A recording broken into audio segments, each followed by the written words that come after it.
We're putting in one at London School, and there's one at our office. Nice. So the idea for these pollinator gardens, also a Monarch Waystation, was to provide host plants for declining pollinators.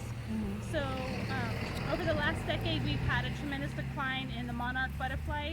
In particular, used to fly this migratory path, Western Oregon, all the way down to California. Some overwinter in California. A lot of them go all the way to northern Mexico. They used to arrive by the billions, and now we're just in the 100,000s. So a lot of it has to do with a loss of habitat.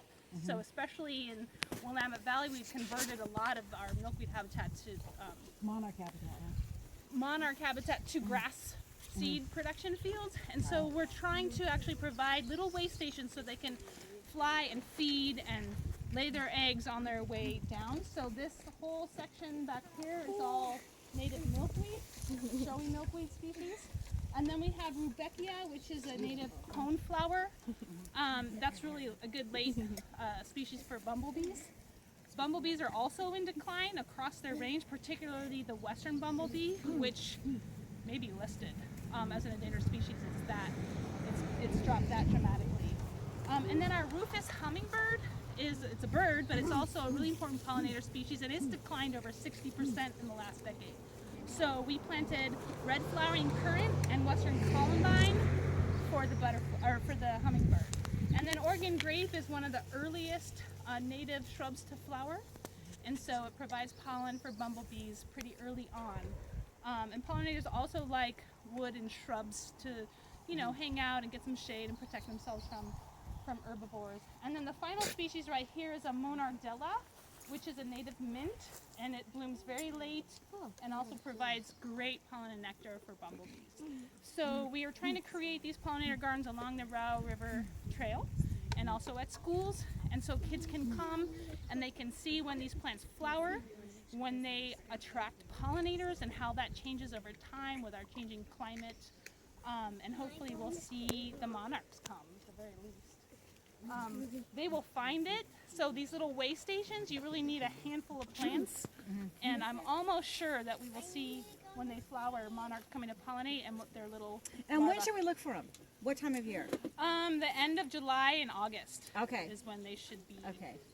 Exciting. Okay, so I'm curious because they're so planted closely. Are you going to move them? Because they need a lot of room, most of those plants, right, and so one's already dead, so there's that.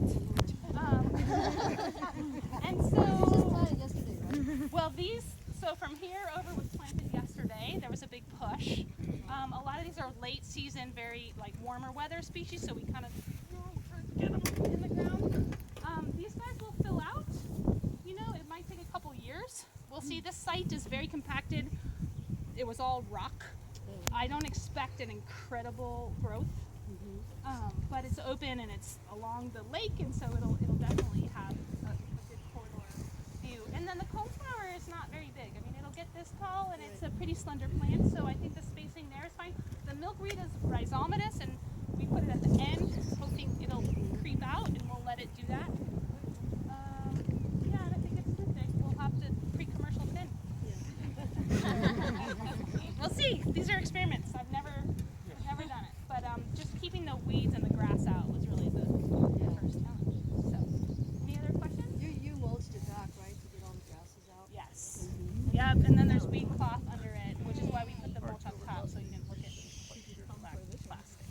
And we have free showy milkweed seeds at the Watershed Council booth if you'd like to take they're ready to go in the ground right now.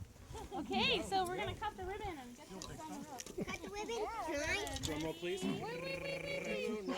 wait, yeah. Hold on. I'm in the perfect spot for a picture.